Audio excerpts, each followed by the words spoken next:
Okay, so welcome everybody to the 24th episode of the SFU Sports Analytics Virtual Seminar Series.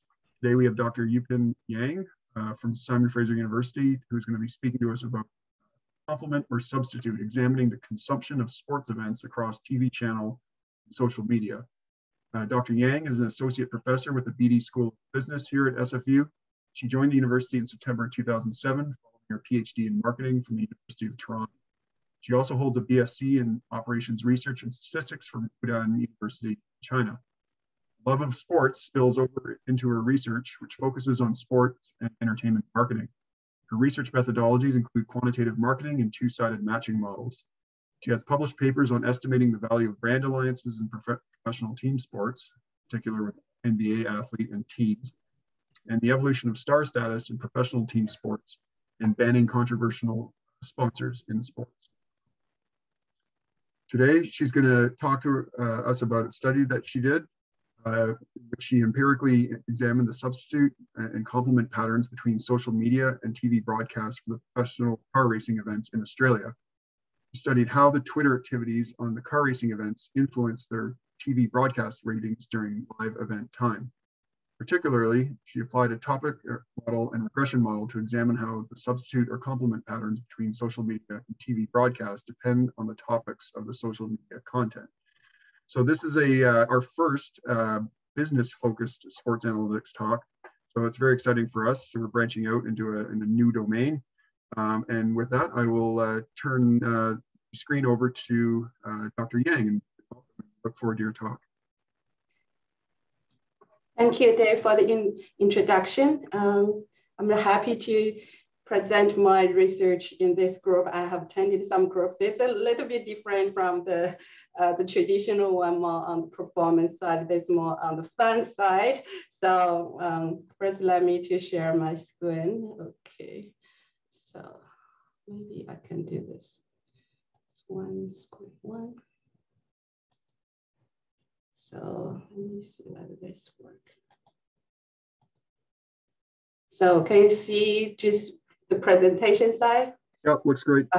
Okay, good. So because I have another screen on this side is my notes. Okay, so without further ado, talk about my research. This is a working in progress project. So it's done with my co-authors from University of Sydney, Dr. Stephen Liu and Rohan Miller. So this is the joint project with them. So I know like they will talk about, okay, more like presenting and question, but I would like to start with my question. You can tap into your answers into the chat. So I can open my chat here so I can see. So because we're all sports fans, right? So this one like to see, let me see whether this works. See, like how do you consume sports content in nowadays, right? So you can tap into the chat or you can unmute yourself, talk about your experience. So like where you watch sports or when, or like what type of content or which channel. It can be just some example, one occasion, how you like consume your favorite sports and why you choose that channel at that moment. Yeah, so I like to open, yeah. Google Sports.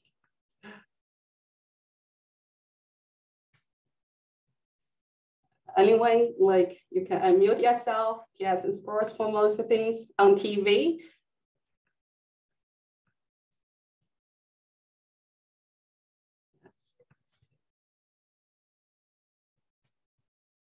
Good. Instagram, Twitter, news blogs. Okay, German TV, yeah.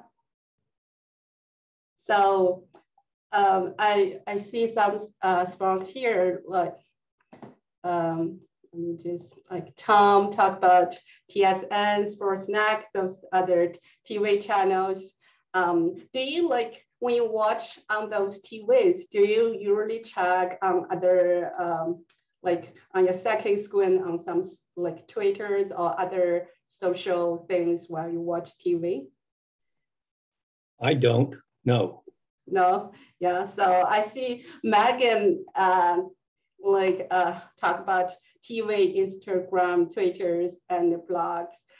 Can you talk about like just example, like what's your favorite sports and like how you do like when you watch a TV or when you use Twitter or other channels?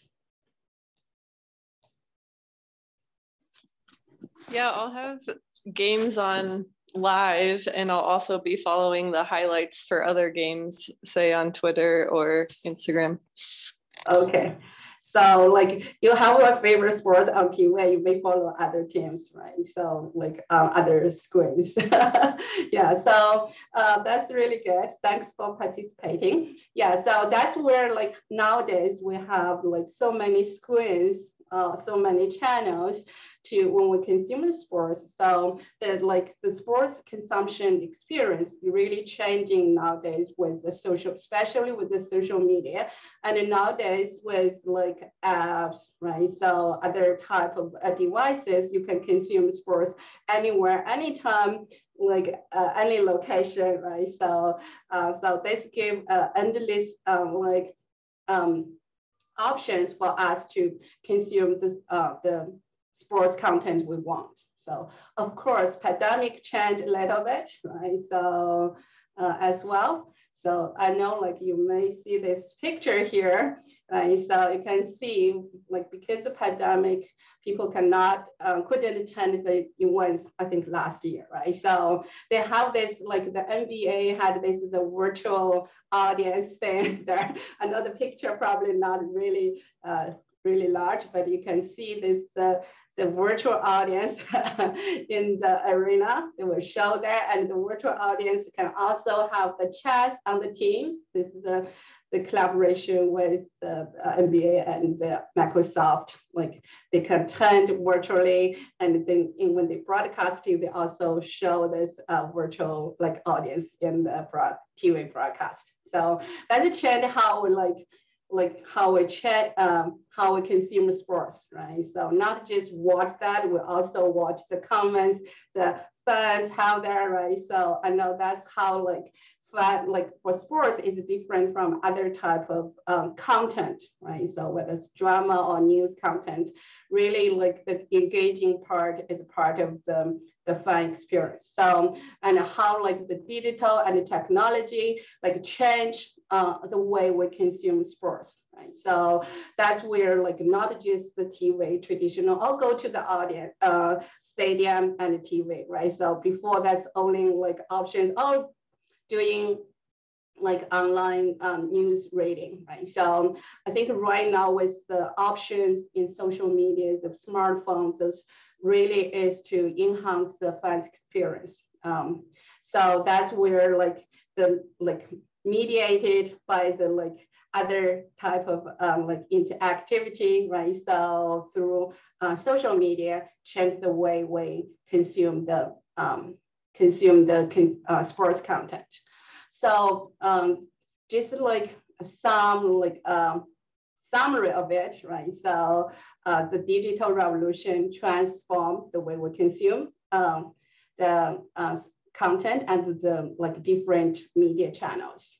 And these are some of the facts in the industry report, right? So people doing view screening while watching a live TV. Of course, not everyone, but this is probably the younger generation, right? So like to do the view screening, right? So while watching this sports, you may be check social media on the sports or different sports, get some news from other sports, right? So, and also those ones follow those social media rather than watch TV. So these are the more the industry report, right? So however, there's like academic research, like trying to understand the relationship between TV consumption and social media. Specifically is quantifying the relationship, right? So how much is the impact, right? So in what way they impact the relationship, right? So what factors moderate the relationship, right? So that's the purpose of this research, trying to understand the TV consumption and the social media. We all know that, like you may receive, like often think, okay, well, this like the apps will the social media replace the TV, right? So in what way they are more substitute to TV, which is reduce the TV rating, right? So in what way they complement, which is can increase or decrease the TV rating part, right? So it's really important for the sports organization, the sports league, to understand the conflicts and the synergy between different channels when you put different content into different channels. Right now, you can see like on this Twitter or social media organization put a lot of highlights. Well, that substitute the TV will reduce the TV attractive of the TV value to the channel, to the broadcaster. And so that's really important for us to understand the relationship, trying to quantify it, and then trying to see how we can increase the synergy and between the two channels, but decrease those ones, trying to moderate the effect. So that's the project. So I think like for us, like for TV experience and social media, what's the pros and cons, how we choose different channels based on the pros and cons of TV experience and the social media experience. So for the TV, I think everybody probably agree on that, right? So you watch the Canucks on a big, large TV in your room. I know right now probably like 65-inch, right? So or even 70 or 80-inch, right? So I know lots of sports fans trying to buy a big TV just to watch the games, right? So sports games. Yeah, I know. Yeah, that's the largest screen, high quality, like 4K or like or even higher quality of now, right? So like every few years the TV quality increases bigger and clear, right? So all those are the pros of TV, right? So give you like when you watch the sports with on the large screen, you feel this, okay, you're being there, right? So the feeling to be in the game and also the quality of the actions you see on the TV. That's really the pros of TV, right? So that's why like even though like people all say, oh, I don't watch TV that much, but when they watch it, like especially for the sports events, they like to watch on the big screen, right? So that's where is the advantage of the TV. But like social media has another advantage, right? So less constraints, right? So if you are work or you are doing other things or you're out of the country, right? So or out of the market, right? So so this gives you less constraints, right? So you can get the news, get the content, like anytime, anywhere, any location, right? So and also you have the control of the consumption, right? So you can do it when you want it, right? So and also interactive among fans. Right? So I think one of the social media about like we want to interact with other things, especially for those fans who are really passionate, really want to talk to other fans. Of course, before the social media, we'll probably talk to friends, family about the sports event, what happened, right? So, but with the social media, people really like to share their opinions or feelings through social media. So that's where the social media part is to share and to see other people's emotions or feelings, opinions, right? So it's really engaging in terms of social aspect of the experience. So in this way, you can see the pros of TV and social media is complement in terms of experience. For those fans who want the big TV and also want the interactivity with other fans that may do screening, right? So they may be tweet or they may be trying to contribute or consume some like those contents on social media to see those people's opinions of people's feelings, right? So that's maybe the complementary part. So the cons, of course, they opposite to each other. Like, okay, so because the TV, like you have time, space, location constraints, right? So you may not access a big screen while the game is on. It's live, right? So it's more time sensitive, right? So it's one-way communication, at least for now, right? So maybe technology one day you can, like the NBA did, right? So you watch TV and also you can watch chat. Like maybe one day they can make the TV more interactive, right? So, but for now it's still lack of interactivity and control, right? So you have to watch the TV on that channel, right? So you probably need to subscribe, right? So if you have the TSN or Sportsnet, so you can watch it. But if you don't have the subscription or premium cable package, so that's probably you need to looking for other source of channel to watch it. So, but if, as the cons for social media is less video image, right? So I know right now, like Twitter or other channels or other apps, they have video or pictures on the social media platform, but sometimes it's just a small screen, right? So on your phone, probably just this big, right? So, or tablet, right? So it's quite small, cannot compare with the experience on the TV, right? So it gives less experience of the feeling to being there, being in the game, right? So that's the cons for the social media. So we can see the pros and cons that give our like framework, like how this way can be complemented, can be substituted based on the content, or maybe based on the content of the social media and also the TV at that time, program at that time.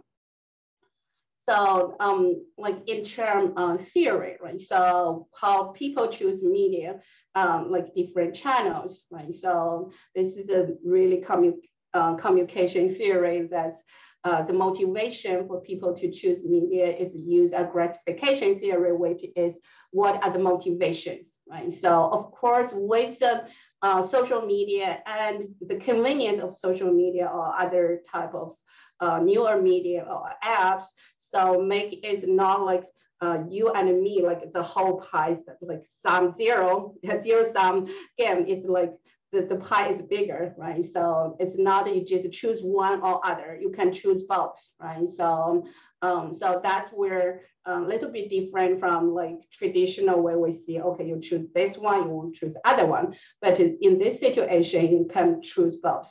But people constantly make decisions, right? So in this occasion, you may choose to watch TV. Another occasion, you may want to just use social media or other type of apps to get information. And sometimes you may do them at the same time, right? So there's a key motivations, right? So really depends on what's the purpose like at the moment, right? So when maybe sometimes we want other purpose, right? So really this time situation based, right? So constantly making decisions on what channel you choose, right? So these are like motivations, the 5 ones, like information, right? So you just like get the score, like who is ahead, right? So what's the score, is it 2-3 or 3-2, right? So you get those information. Right, so other ones for like more like non-informational purpose, which is entertainment, right? So, and for your personal identity, right? So you want to share, okay, I'm the super fan of Canucks, right? So social interaction with other hardcore fans, Canucks fans, and empowerment race is the ones that like you feel like the sports give you some strength there, right? So these are non-informational purpose.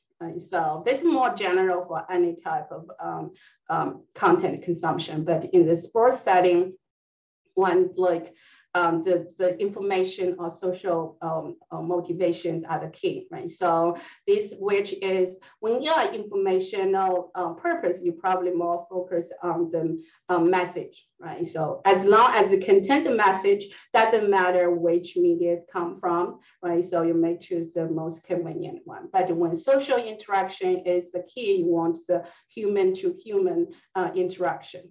right? So in the sports setting, right? So the information and interaction are found to be the main motivations for social media use. This is based on a survey, those fans for like, there's two studies that studied Twitter and Facebook in the college sports. Right? So, and another one is the Gabriel's one is Canadian Football League, right? So there's more a survey on the consumer side, right? The fan side, right? So why you use social media.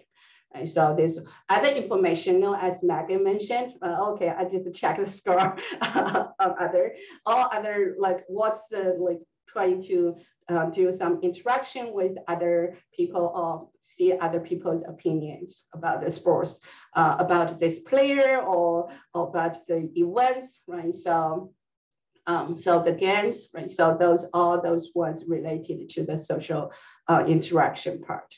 So that's the theory. So we build on this theory and the pros and cons TV relationships. This is our one there, right? So these other like these are kind of summary, right? So make decision types on decisions on different types, meet on their needs based on different occasions. But as I said, there are more, some maybe more current nature, right? For some fans, but maybe not every fan, right? So some people mainly watch TV, some people like for younger generations, mainly follow social media, they don't access TV, right? So, but some like in between, right? So they do both, right? So at the same time, and so there are probably some complementarity and substitutability between the two channels. Really depends on the purpose of the person and also the content offered through different channels. So this graph summarizes our conceptual framework. So this one, like whether it's a substitute, complement, really depends on the information, depends on the content, and also the fans tab, maybe monitor as well. So the content, and so whether it's informational or informational. So how we identify those ones. So we build the topic, apply topic modeling to analyze social media's content. And so then we have the TV ratings as well. So see how that impact on the TV ratings in the next period. So for our data, so I'll probably move to the data description for us. Yeah, so this is our social media means Twitter. So we're really looking at the Twitter, we haven't looking at other ones. But the Twitter is a good one for sports because it's live events. Twitter really good at like content, like the information, like really in the timely manner, not like Facebook. Right, so so because we're starting the in-game time, right? So the in-game time substitute or complementary patterns between the in-game during the game time. So Twitter would be a good one because of more timely matter, right? So I know this Twitter account for Canucks. I don't know how many of you follow it. Maybe some of you follow Twitter. Canucks are your favorite sports, right? So this one, I think everybody know Twitter. So to just say the ones, right? So it's good for live events, especially sports, right? So a lot of use of Twitter on sports events. So next we talk about the setting. How many of you watch car racing games, car racing events? Anyone? I know not a lot of I know here we're probably more like hockey fans than the car racing one. So this is the data we have. It's Australia supercar racing. Sometimes they call V8 supercar. This is the engine with the V8 one engine, for the cars have to be V8. So this is a YouTube link. I won't show you because of time limit. So introduce you a little bit about the supercar. So this is the event. So it's also kind of a league. They have each season from usually from end of January or February to end of November. So almost a year, 15 events in the different cities of major cities in Australia. So you can see this first one is Adelaide 500. So they have different types event, but it generally have 4 types. Some called the super straight or super straight, and also called international. And the major difference one is endurance one, which is a longer race. So the most famous event is Bathurst 1000. So that's the most famous event among these 15 events. There are several teams. Several teams has like each team may have several cars there, but they usually like rewarding on the driver. Right, so who is the driver, right? So every event depends on the position of your in each race. So you rewarded a point. After the whole season, if you have the highest total point, you win the cup, you win the championship. And so that's the like race format, right? So it's quite popular in Australia and not here. Yeah, so you can see the cars here. Look like this. It's like look like a normal car, but maybe more like internal engine or other have more to our general the cars which we usually drive, right? So has more horsepower, has other types. Yeah, but it's quite track a lot of audience in Australia. So the data we use is 2017 to 2019. So that's where we have the TV rating data for every 15 minutes interval while during the event. So for each event, right? So they're usually like 3 days, right? So Friday, which is a practice day, and Saturday and Sunday are there like qualifying and race. Right, so qualifier game and the race game, but the different event may have some are longer race, which is the endurance one, right? So you need per race for 500.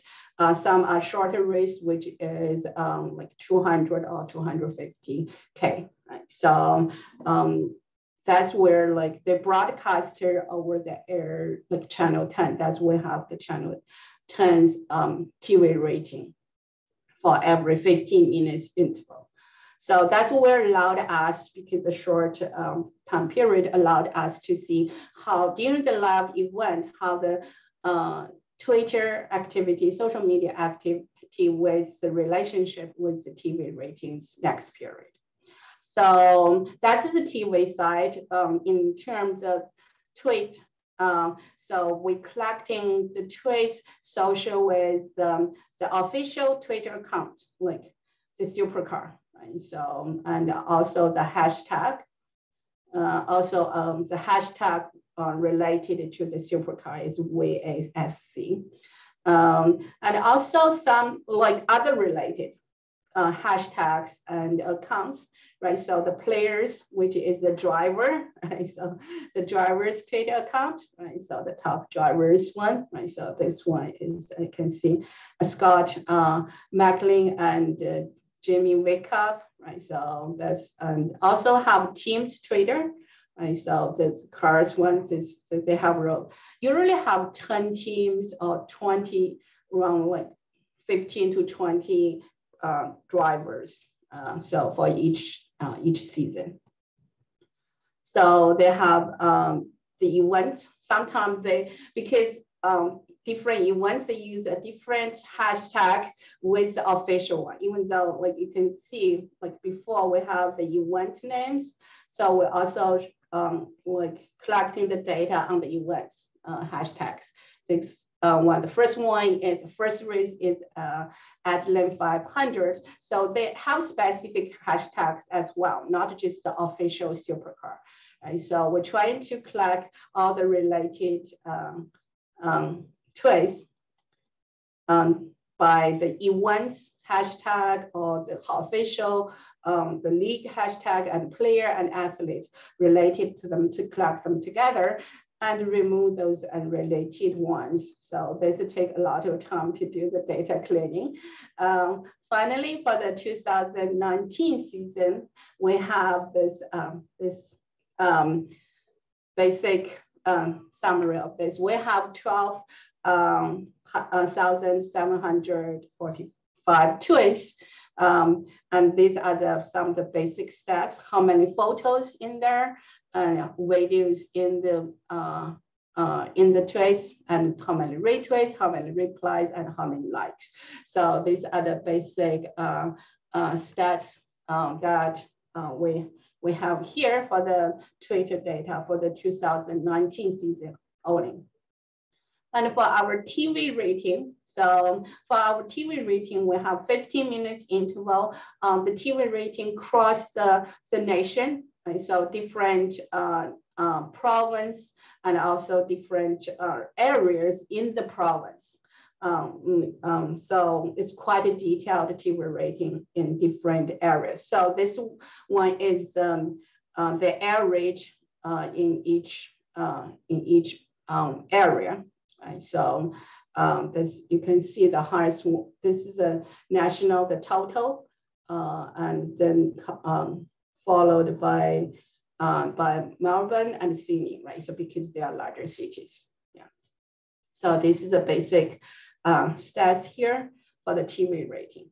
So next I will talk about how we analyze the content from the Twitter data.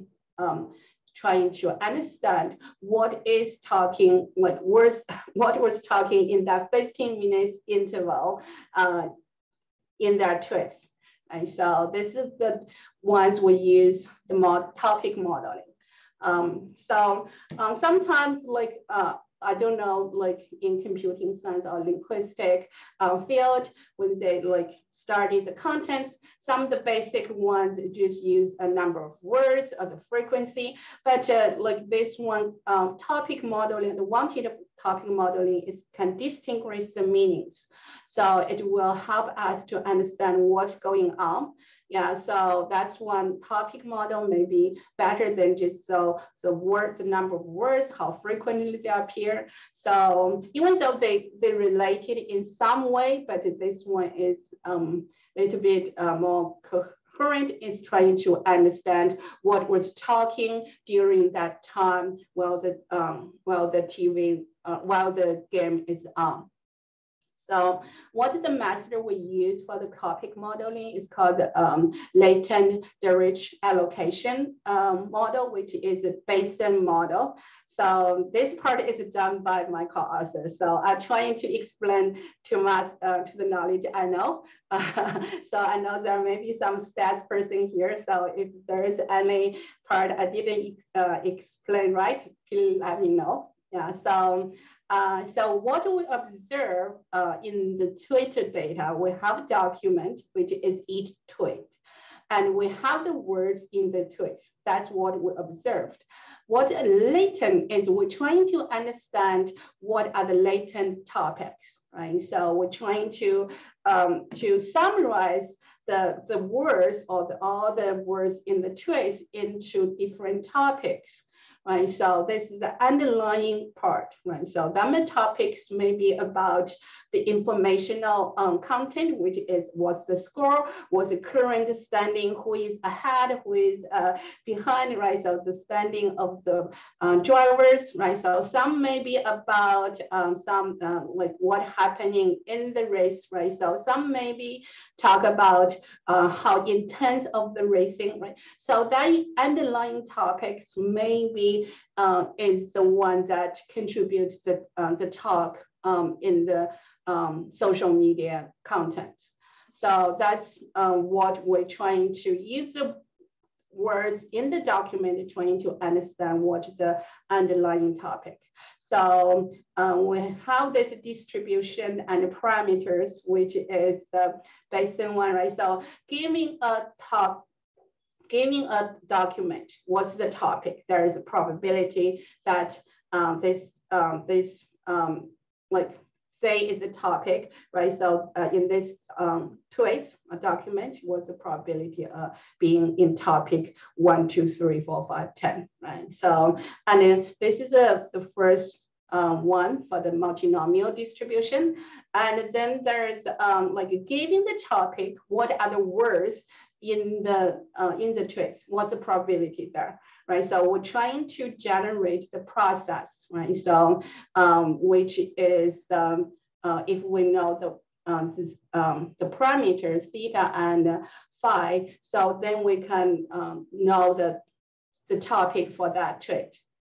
And so the output will be the probability this trait will be in which topic, right? So this is the probability in topic 1, probably 0.9, that means high, right? So this trait is about this topic 1. Then if another trait maybe have a high probability in topic 2, then this will be categorized into topic 2. So this will be our output there, right? So this is the stats model, right? So this is the underlying process, which is we call latent one, like the one there. So what we generate process is, which is a corpus, which is all the documents and all the words we have in our data set. For each document, we have this prior for the topic distribution, which follow Dachland distribution, which is the beta distribution with a prior parameter alpha. And also this for each topic, for the word distribution, right? So for each word distribution, which follow this prior distribution with parameter beta. So that's with our prior distribution. And then we have our topic based on this one, and also the multinomial distribution here for the Z, which is a topic, and the word, right? So follow this distribution given the topic, right? So then we can use Bayesian ones to get this, like all the probability, joint probability there, right? So with the priors, right? So, and all this, like with giving this is a word distribution, giving a topic and giving the parameters, prior parameter beta. And this one is giving the prior for the alpha. This is like each document, what's the topic distribution. And also this one is the ones joint one here, both the one there. And we integrate all those ones together for every topic, every document, and every word in the document, right? So this is the total probability. So we can use maximum likelihood to estimate the parameters. What the output give us, as I said, this will give us what's the likelihood a choice belong to each latent topic, their probability, they add up as one. So that's the model for the latent different allocation model. There are other methods as well. So this is the ones we choose for the model part. So that's for the estimation. But before we do this model, we have to do the data processing. Right? So the content, right? So the trace data, right? So it's quite messy with all those words and the punctuations and all different notations. So we need to pre-processing the data, right? So this is the original trace, right? So you can see this is the hashtag there, right? So what we need to is to break them, right? So break them into different, like separate them, right? So that's where break into words or terms, symbols, right? So, and then we can remove the stop words or punctuations, right? So those ones have no meaning in the content, in the words, contextual words. So that's the traditional one, right? So those, if we see these, like this, that those ones have no meanings. So those are stop words, right? So that's what we get. And next, there's a lot of steps, and so we need to combine the words, which is we have to think about those ones who have ing in there, or like past tense, those affix, right? So touch from the directives, those ones we need to combine the words, right? So trying to correct those ones there. And so this, right? So how we like this the most basic meaning words, right? So then we can know, oh, they are the same words. So these are all like a linguistic content analysis part. This more standard step. And also other ones, right? So trying to find the root words, right? So these ones, when you have the ones surprised or focused, right? So this one without the D is the same as surprise and focus, right? So the root words, that's the ones we are really interested in. That's the first step. Then the second step, once we have those words, the symbols, important symbols, then we need to take into some numerical representations that we can as the input for the the latent the topic model. LDA, they would call it, latent direct allocation model. So we needed to take the words into numerical representations. So there are several different ways we can do this numerical representation. These are the ones used in the content analysis, the linguistic analysis, which other, we tried different methods, see which one is the best for the numerical representation. So we have the bag of words, which is the words and the frequency, and they have these ones there, like different ways we do it. There's n-gram and also the term frequency, inverse to document frequency as well, and the neural networks, how you change the word to vector. Other ones use in different different software companies, right? So for them to understand the content. So I'm not expert. This is my co-author. So what we find is the best method is the most simple one is a bag of words. One is the best way to numerically represent the words in the document. So which is the words and the how many frequency, like how many times appear in that words in that document. So that's the best one. After we turn it into numerical representations, we put into the topic modeling. So as I said, the output of the topic modeling will give the probability to it, like what the main topic is. The highest with the highest one will be the main topic in that twist. So in terms of how we get it, we tried 3 different open source packages.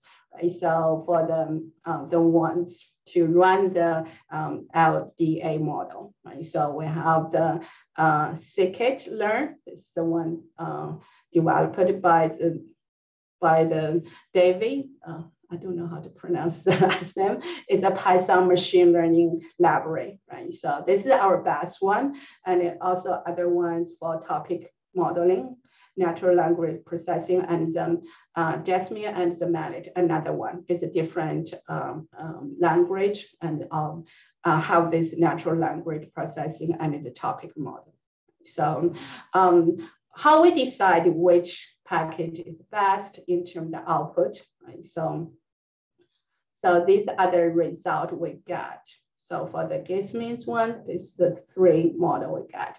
So one of the output here is to show the location of each topic. So if the topic are,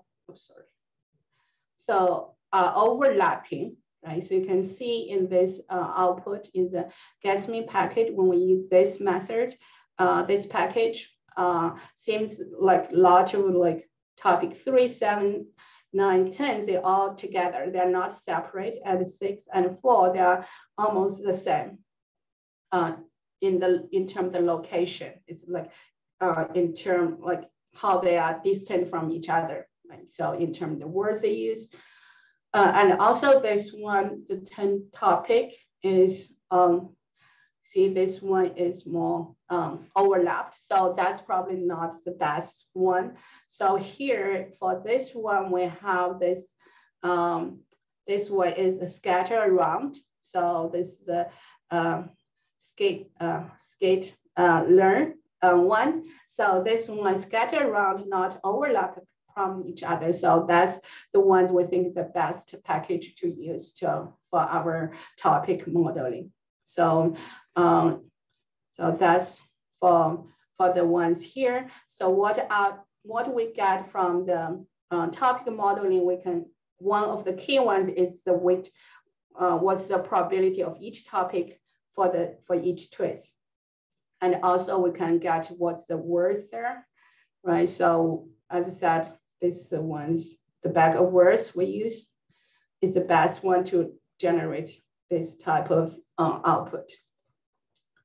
So in order to like, because this one, like for this like machine learning method, some part we have to make our decision on what would be the optimal number of topics. Should I have like 10 or should we have 5 topics? So what other ways we can assess the number of topics will be better, right? So this will, some measurement here, of course, this is called the coherence score, right? Which is how like, how the words in each topic are correlated with each other, right? So kind of correlation, right? We want those ones who in the topic are highly correlated, right? So between topic, we want them separate, right? So we want them separated like this, but within topic, we want them to correlated or have similar meanings, right? So this is a coherence score, one of the output from the topic model, right? So if we do from 5 to 10, right, you can see they are increasing, right? So once you stabilize between 10 and 15, and then slightly decreasing. So I think like by this, looking at this coherence score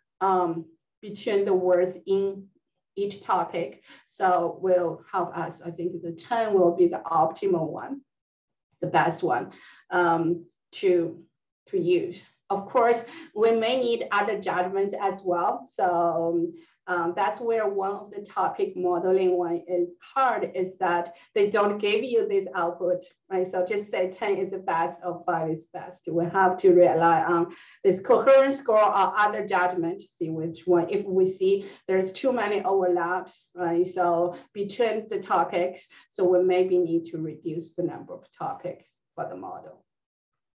So once we have this output, right? So as I said, the output from the latent duration allocation topic model, it gave us each twist probability in each topic. So then we can categorize into the twist into a topic. So right now we try and discretize the topic, the twist topic.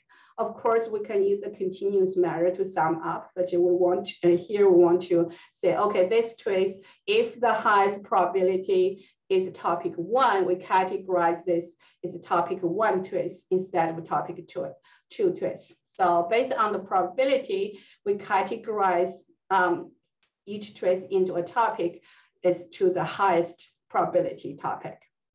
After that, we calculate in this 15 minutes interval, how many topic, how many twists in each topic, which is because we assign a twist into a topic based on the topic modeling. And then we sign it, and then we calculate okay, the number of twists in each specific topic in the 15 minutes interval. So we know, okay, in this 15 minutes, there are 10 twists about the topic 1, there are 10 twists about the topic 2, or other ways. Yeah, so that will enter our regression model trying to study how these topics in the number of topics, which is the intensity of the twists in each topic, influence the TV rating. So next we will move to the regression analysis, the key empirical analysis, which is connect topic modeling result with the TV ratings. So this is our simple regression model. I know there may be some individuality between the ones twist and the TV ratings. We're trying to have more advanced model, can better control the individuality issues here. So what we're looking at is the TV rating, right? So we have the TV ratings in different markets. We have different market, right? So we know at different cities, right? So that TV rating, and N is the event, right? So for different event, and also have the time, which is 15 minutes interval time, right? So this is the TV rating, and we log it, and then we have as a dependent variable. For our independent variable, which are the key ones, is how many twists in each topic. For example, there for topic 1, we probably have 10, another one have 20 or 30, right? So we have all the topics from topic 1 to topic 10, and we control other effects. For example, the event effect, right? So it's we have 15 events, so that's the one, and also control the weekday effect, which is some events have 2 days, some have 3 days. When they have 3 days, there is a Friday one. So we control whether it's a Friday or not, the weekday effect. And also the market effect, which is which market you are in. You are in Sydney or Melbourne or Adelaide, right? So different city. And also we can control some other twist characteristics. For example, how many likes there, how many replies there, how many twists have videos, and photos. So those other characters were controlled in the regression model. So, and let's look at our result. So what do we find here? What factors impact on the TV rating? So we only show the ones who are really related to our TV rating, which are the topic 8, topic 3, and topic 6, and 9, and 1. So you can see that topic 3 have the most negative impact on the TV rating. While topic 6, 9, and 1 have positive rating. This is the TV rating in the next period. So as we see this once, when we talk about the TV rating in the time period T, our independent variable is like the topic 1 is in previous 15 minutes. That's in previous period. So you can see here these 3 topics have the positive impact. The highest one is topic 6, and then followed by the topic 1. That means when the number of topic 6 increases, the TV rating in the next period, 15 minutes interval, will increase. And also the topic 1, right? When the number of topic 1 twists, number of twists that have topic 1 as a main topic increases, the TV rating will increase in the next period. So, however, topic 3 have negative impact, and the topic 8 also have negative impact, even though it's smaller in terms of the magnitude, but it does statistically significant for the topic 8. That's the topic. That's for the how that impact on the TV rating in terms in previous periods, the content, topic content. So another one is we're also looking at next periods, the Twitter activities, which we're only looking at the total tweets. How many total tweets will generate in the next period based, like, will the topic influence the next tweets overall activity? We don't look at the individual topics, we're just looking at the overall as our like engagement one. Right? So same independent variable, but what's the dependent variable now is looking at the total tweet activity instead of TV rating. So what we find here is the ones topic 9, 1, 9, and 6 all have positive effect on the Twitter activity, and topic 8 have positive on the Twitter activity, but topic 3 still negative activity there. So that's the relationship, the Twitter activity with the previous one, but that's not the focus. Which what we're really focusing on is how that impact on the TV rating.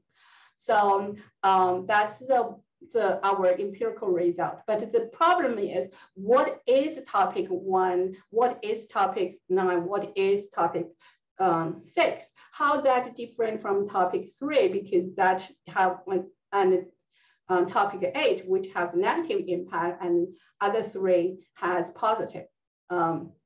So what is the content are different? Unfortunately, like those topic modeling don't give you a meaning. Okay, this topic 1 means what? This topic 1 means another, like topic 2, right? So they don't give you the meaning. So that's why the challenges for topic modeling applying to social science is challenging, because this method doesn't give you those meanings. Because it's hard to categorize the topic and name the topic, right? So the topic maybe mean different things in different contexts, right? Even like over time, this may be different, right? So this one is rely on human judgment to play into, to decide, right? So what is the topic 1, 6, and 9 means? How they're different from topic 3 and 8, why they have totally opposite impact or relationship with the TV rating. So we have to depend on our input. We have to go back to the twist, to looking at, and also the keywords in each twist to understand what topic 3 and 8 means and how they're different. And so that's where we have to do some qualitative research on those twists. So these are the keywords, right? So for the topic 3 and the topic 8, right? So these ones like talk about car race, for topic 3 set, maybe go, right? So, and a shootout, different, this one maybe change, maybe the position change, other ones here. And also topic 8, the keywords set, race, practice, start, qualifying minutes, flag sessions, and supercars. So like, it's hard, like if you don't into those contexts, what this means, right? So, so we have to look at it. Like sometimes we may guess, this maybe talk about the process of the car racing, right? So, right, so there's some words that's race, shootout, like start, practice, and some qualifying this different sessions, right? So this may be precision change. This more about the informational content about the race, right? So let's look at the topic 6, 9, and topic 1. So you can see here in the topic 6, there are the names. This McLandlin and Wincup. For those of you have heard about the supercars, these are the super drivers. They're in this, the supercar racing. And these other, the Red Bull Holding is the team name, which is sponsored by the Red Bull. And there's Motorsports, also a team. And Scott is the first name of this person. And also the Win right? So winning, right? So that's the outcome, right? So related to that, that's topic 6. Topic 9 also have some names, right? So, and also cars, and also some expression about, okay, great, right? So, and also some teams name as well, or the manufacturers, right? So Ford, also the sponsors of some teams. And this one is the team name as well, right? So this is a location, Perth is a location. Yeah, so for topic 1, so these are the one that also have some information lab, right? So CP term, and they have some expression as good as this one, and also other ones here, right? So these are some words, but sometimes it's really hard, like just to look at these words to see how they are different. But we get some sense of this, like topic 6 and 9, maybe talk about the players, right? So the drivers, right? So and maybe talk about in the process what they did, right? So in terms like maybe some gossip about something about the player, right? So maybe like some expression on like some, you can see some like a great, good, those adjectives describe those things, right? So experience,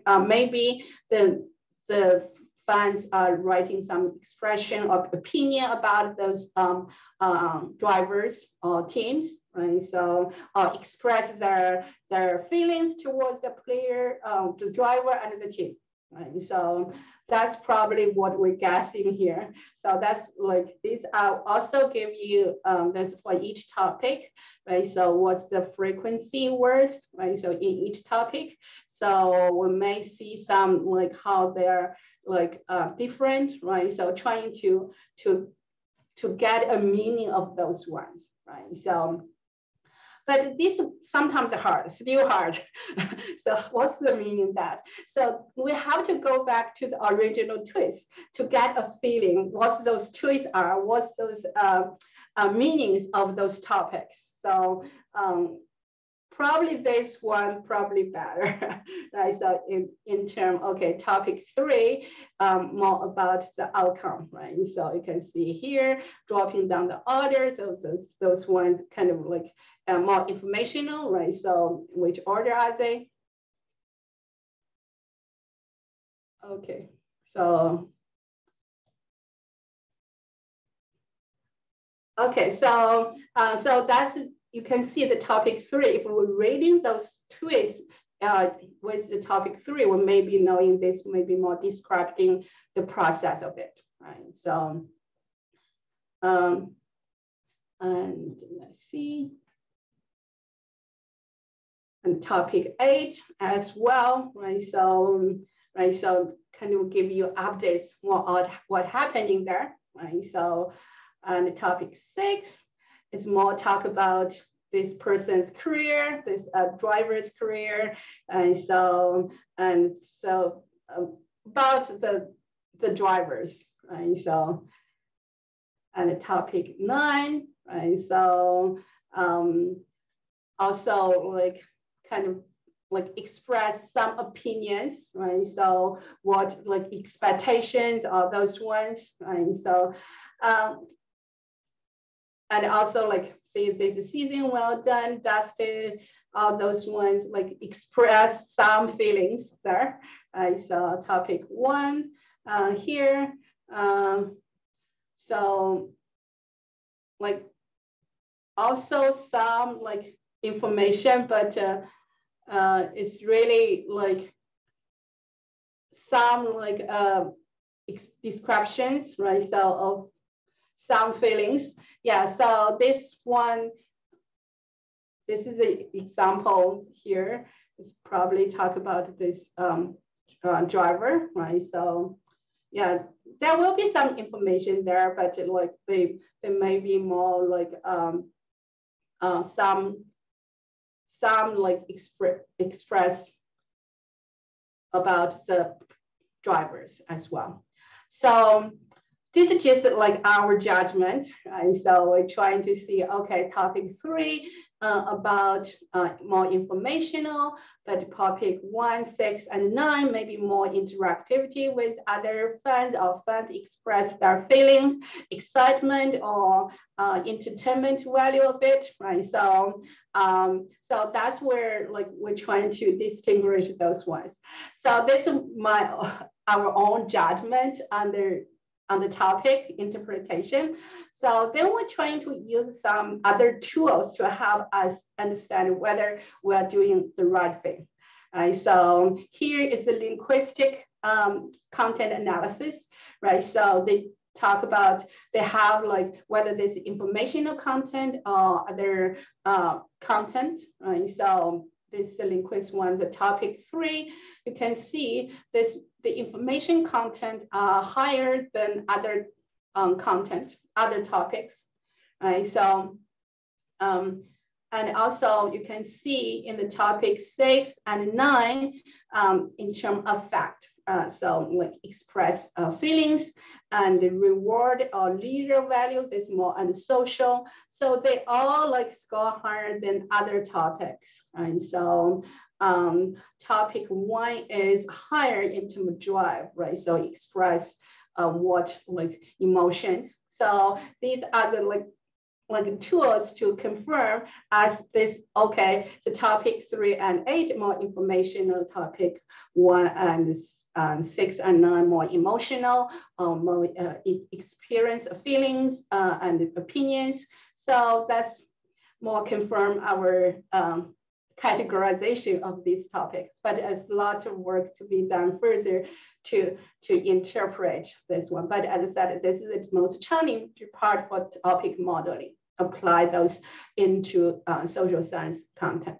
So just like the regression result and the content analysis, so we see that when the information, when the choice content about the information, TV rating decreases. And so that may suggest some substitutability for the informational purpose, right? So I can just get those scores or the process of the game through social media for those people who are constrained by the location or time or flexibility. They maybe just go on social media to get those information.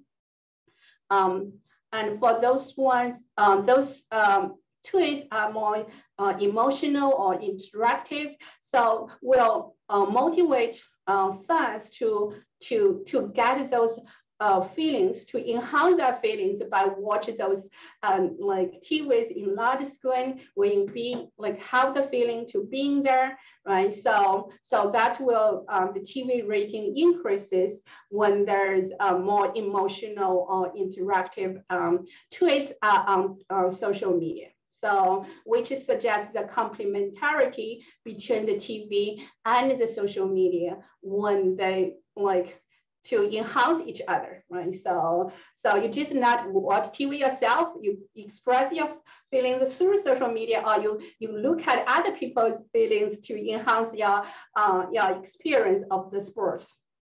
So that's our key finding.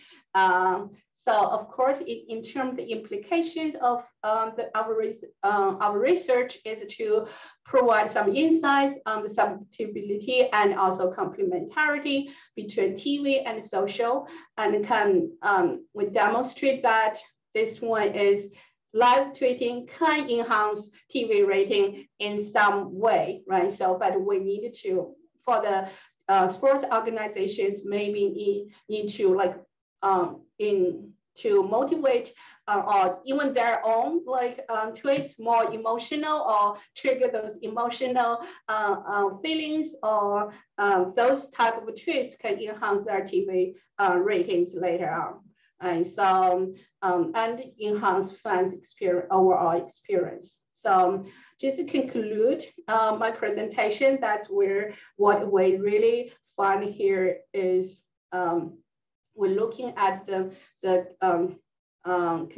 consumption theory of media use across different media to generate our framework that could be complement and substitute between two channels. And and provide some empirical evidence to showing that the relationship does hold for informational content on the social media and also other like non-informational, which is emotional interactive contents, and can enhance can increase the TV rating. So as I said, the one of the implications for organizations can do better content management across different platforms during the game time. During the game time, how they can enhance each other, right? So to increase fans' overall experience. So I think that's for my presentation. So I open floor for the questions and yeah. Thanks, Yupin. I'm as you may have seen in the chat, I'm taking over for Dave because Dave has been struggling with, he's holding up a sign, but his sign is completely occluded by his background. Apparently he has white walls wherever he's sitting and it's blending in with his sign. So we couldn't read the sign, Dave. Dave hasn't been able to communicate. And I think his plan is to step out and then try to step back in, hoping that things don't completely crash in the process. Thanks very much for that talk.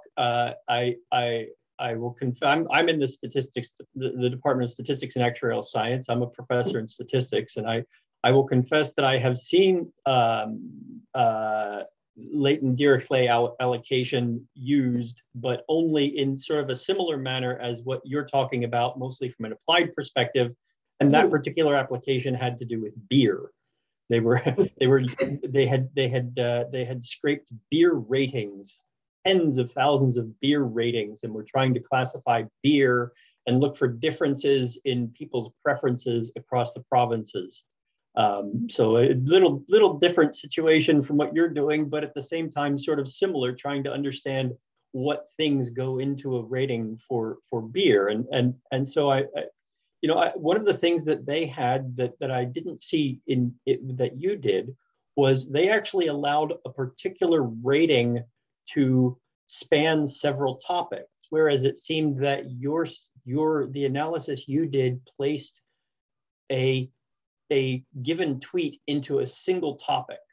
I might imagine that a tweet might say something like, for example, "Great race, great competition, go Scott McLaughlin," which you could argue is about two separate things, but a model that does sort of a multinomial classification is going to require it be only classified as one.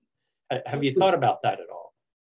Yeah, that's a really good question. Like we've been like as I said, the output is a continuous output of probability in each of the 10 topics, each of the 10 topics. So so far we did this one as categorize the tweets. Will be easier for us. Okay, this number of tweets in this topic increases will have the impact. What an alternative we can do is just add up the probability together for each topic. So I think my co-author may be doing it. But I don't know if the result is consistent or not, but I think it won't change a lot. But this one easier for interpreted, right? Yeah. So if some for example, a twist, one of the topics is 0.001, right? So I think that the margin for that topic is really marginal impact. Majority of the twists, we can see, some twists are more like a really dominant topic, right? So one topic can be 0.9 something, right? So that's easier to categorize. But some topics maybe, as you said, probably half in the two topics, right? So I think for us to do robust check, we maybe use the continuous variable to do as well. So, but for the current analysis we have done is to categorize them into one topic, right? So calculate the count, right? So will be easier to interpret But as you suggested, we may need to looking for robustness check to just add up all the probability together in that time period, all the tweets. Yeah. Yeah. Right. Right. I was halfway convinced that when a topic turned out to have a negative effect on TV ratings, that it must have been about the weather, that there's a rain out or something like that was causing the race to be delayed and people were bailing out of the TV. But I guess that turns out not. Maybe it doesn't rain during races there. Yeah, I think it's because this is an aggregate TV rating, right? So it's not individual, right? So one of the things can say is some people, like if the content is more informational, or like for some people don't have have low motivation to watch the TV, they maybe just use social media to get the information. So that will be satisfy their needs. So that's why TV rating may be lower in the next period. But when they are more motivated for the emotional content and trying to get those being there, the presence feeling, they maybe want to use the TV to enhance their experience. They don't want to miss the great moment of the game, right? So I think that's probably one of the reasons what we're trying to argue is probably the emotional contents can motivate people to do TV, because those one can, because the large screen and also the action it displayed on the large screen can enhance your feeling of those moments or those feelings. Yeah. So are you then imagining that the broadcaster could, with knowledge like this, the broadcaster could kind of seed the Twitter feed or put special posts up and put special tweets up in Twitter that might lead into these topics and motivate people who are mainly just looking at Twitter to jump over and watch the broadcast? Yes, yeah, this is a free to air TV channel for those one. Yeah, so our implication is that for the I know a lot of sports organizations or leagues, they post those information. Okay, the score was the score, but I think with those ones you want to add emotional things to those information to make it more motivate the fans to watch more TV. Yeah, so so that's our implication. Yeah, hopefully because the current people doing it is during the game time, they just the officials account, they just, okay, these are the information there, right? So what happening, right? So, but I think probably with some comments on the players, right? So emotional or express of feelings or great moment, right? So those ones will motivate people to watch more, right? Because people don't want to miss some of the great moments. Yeah, I'm imagining a Canucks tweet that says something like, great hit by Tyler Myers, this game is getting feisty. That might be a thing that would drive people over to watch the game. Yeah, they'd like to see a fight break out or something. Right? Yeah. Yeah. So I'll remind people, if you have questions, go ahead and just send me a note that says you have a question, and I'll ask you to unmute. Meanwhile, I have a question that has arrived by email, and this is from Dave. And this is from Dave in Coquitlam. Dave says, can you ask how TV ratings are measured in real time? So they're getting they've got their finger on the pulse of the TV broadcast. How are they? Are these accurate ratings? Are these how accurate? This is our data is from the TV channel. So they have the actual ratings in 15 minutes interval. So that is the standard one the Nielsen company usually do, right? So they have 15 minutes interval. Okay. Yeah, so every 15 minutes. They has been doing this for a long time.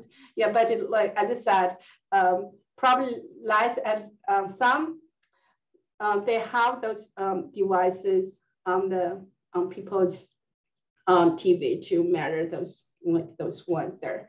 Yeah, but as I said, right now the technology allows different ways you watch sports, right? So you can have the app and cast on the TV. So that's maybe more complicated in nowadays than before, right? So but I think they can track what devices you watch the sports, right? So we are really interesting like right now because the sports leagues offer the apps, right? So, but they still have the blackout policy say, okay, you cannot watch Canucks game on your app when you are in Vancouver, right? So, but if you're in Toronto, you can watch it on your app. Dave had a follow-up question, but in light of the answer to your first one, I'm not quite sure whether there's an easy answer to that, and that is that he was curious about studies that instead of focusing on television, focused on radio, and sports radio in particular, which I guess is still popular, but it's also going back in time a little bit in terms of media. Yeah, for radio one, yeah, I think it's quite interesting. Like radio one is quite different from TV, right? So they are informational, but I think they have a lot of comments. Yeah, the host can be really drive the ratings for the radio, right? So if the host have a lot of comments, they have play by play, but it's really the host have a lot of comments during the broadcasting of radio.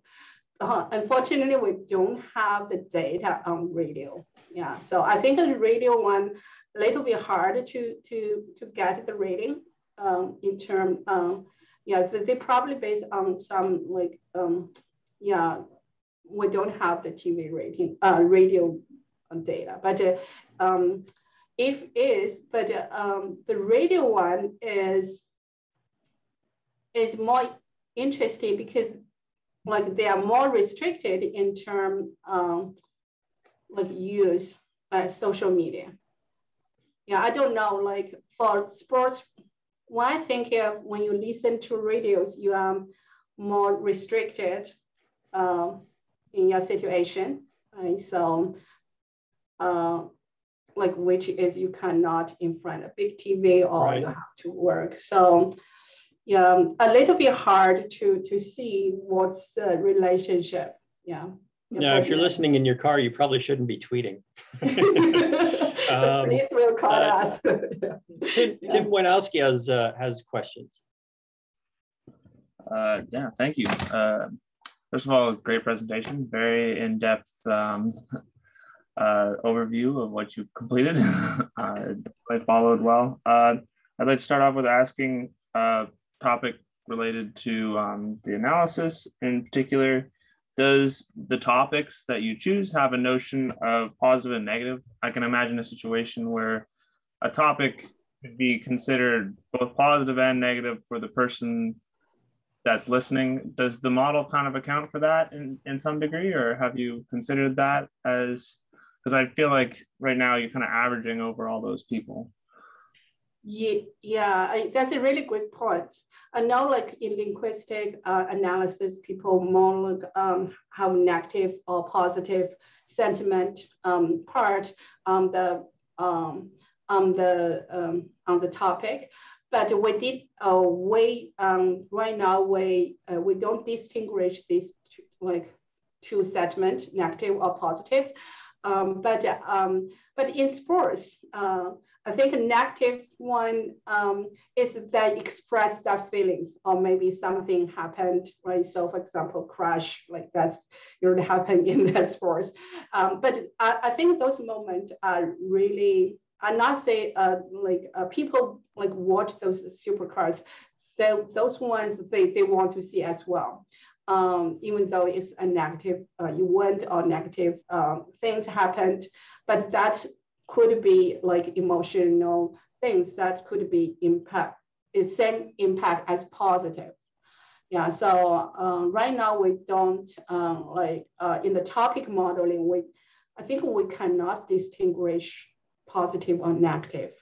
We have to probably apply other tools to see, like as I mentioned at the I think in our last few slides, we do have those one there, but we didn't look at positive and negative one. It's more looking at whether it's informational or non-informational content. Yeah. Other things we can check. We can certainly check whether they are different or not. For example, the topic 1, 6, and 9 probably more positive. Of course, when we informational, they may be more neutral. Yeah. Yeah. All right. That makes sense. Just to clarify, so I wasn't quite sure if you're saying that the positive or negative would add or take away or do nothing. You just yeah. Well, we think it will be set positive feelings and negative feelings have some positive effects on the TV rating. Yeah. All right, that makes sense. I think intuitively that would make sense. All right, thank you. I've got one more. So basically from your presentation, it seems that like TV is becoming more like elastic, or substitutable. And do you think that's like a negative to like the sports community? Like I feel like a lot of money comes in through TV and like those big deals with companies. What is your take on that? Do you think social media is taking away from the like financial gains of sports? Yeah, that's a really good question. Yeah, so I think like the broadcasters, right? So especially the TSN, the Sportsnet, they do feel the pressure that the TV rating will be down with other like apps or other like app or this social media app as well. But as I said, because there's the wanted of TV, right? So like when fans are constrained, they may be less likely to watch TV, or when the content in some of the content are more like boring part, right? So this TV will dip. But like if the sports generally like generate excitement and all those things, in those type of things, I think TV is still like a viable channel for fans to get those feelings, right? So through the TV, right? So I do know in some period of the game, so the TV rating may be down, but like in those excitement part, the TV ratings can be increasing through more promotion through social media. And also from the sports league perspective, if they want to keep the TV as a main, because there's main money from there, they have to manage their content wisely on social media or other type of media. They have limitations on what type of contents are available in their app or in their like social media channels, like content. Yeah, so I do see the threat for some part of the TV, some content or some part of the game can be like substitutable, but some part is more complementable, can be like expanding, right? Not just one channel take over other, it can be expanded the pie and enhance the total fanship, right? So of course, in terms of sports league, in terms of monetize of the revenue, yeah, so they maybe need to like think of ways to like beyond the game time to monetize the fans part, right? So yeah, but I see some threat for some moment. So but what really like make the sports team, you have to have a great moment to attract fans, right? So that's basically the product. Yeah. For sure, yeah. I figured that's something along the lines of what you would say, but I thought I'd just ask the question. And I guess building on that question, so I come from swimming. I'm a swimmer. There recently has been a league developed called the International Swimming League, and they're relatively young. They're trying to get like swimming super popular on a viewing standpoint. Mostly they're coming through social media. So do you think that this social media, it's what's bringing them in, but it's also what's kind of holding them back, because it's really making it hard for them to get into the like the TV kind of aspect, the live viewing aspect of like the business side? Do you think like this kind of research would help them in, you know, transferring viewership to TV? Yeah, I think that's a really great question. Really, I really, like for this research, I can see that for the smaller leagues, right? So the emerging one leagues don't have big audience, social media, which are the easy access, right? Because there is less of constraint to get access to those information. But in order, like for example, those emotional feelings, right? I think those ones, even though not like on TV, but they can have the capability to project on the TV, right? So those highlights or those like intensement of like, okay, like few seconds, those ones can really enhance the fanship, right? So I know swimming is really intense, right? So especially for the shorter race, right? So hundreds of seconds difference. Yeah, I think one of things focused on like if like that's where like if they want to get the TV viewership, they have to establish the fan base first and build that excitement, build those things, thrilling part into their game. That can be one day on TV, probably not like gradually going to that part. Yeah, so yeah, certainly that will be something to look at how that will enhance their experience, right? So they have to make the game more like thrilling, or like generate more emotional part to be like have a fan base to get into the TV. Yeah. So maybe the level of competitiveness, like if it's the international one, probably more competitive. Yeah. So yeah, in some countries more popular than others. Yeah. I would see like I know Olympics. I watch a lot of like swimming events for Olympics. That's really highly competitive. Right. So, but like for other events, right? So I think overall for sports is from fans' perspective, is really to looking at those like moment, emotional things to make fans stick to your game. Yeah, whether through social media or TV. Yeah, certainly TV get into the big stage, even though not like broadcast a lot, maybe one or two events like can help. Yeah. All right, that makes sense. Thank you for answering my questions. That's just my own opinion. For sure. Yeah. At some point, everyone's opinion. No, thanks everybody for sticking around. We're probably at a point where we should wrap this up. So thanks once again to Yupin for your interesting talk on and something more to think about how I might complicate my life by engaging in more parts of a game all at once. So thanks very much for that. My pleasure. It's a really great pleasure to present here. Yeah. Thanks everyone. All right. Bye-bye. Bye.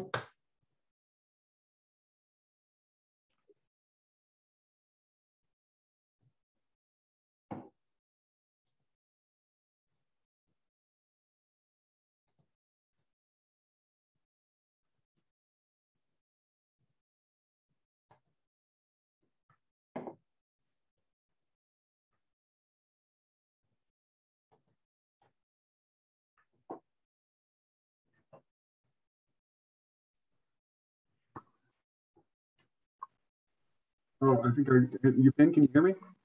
Yes, I can hear you. Okay, yeah. Great. Yeah, so I just, all I had to do was to close the task and then it automatically reopened, which was very nice. So yeah, I'm glad I can talk to you finally. Thanks very much for your talk. I do have to run as well, but I'm just now hoping that the recording is going to work out. Yeah, still showing recording. Yeah. Okay. All right, great. I'm going to just end the meeting and thank you again. Thanks. Thanks. It was a great pleasure to present my research here, to talk to the group. Awesome. All right, take care. I'll see you soon. Bye-bye. Yeah, bye.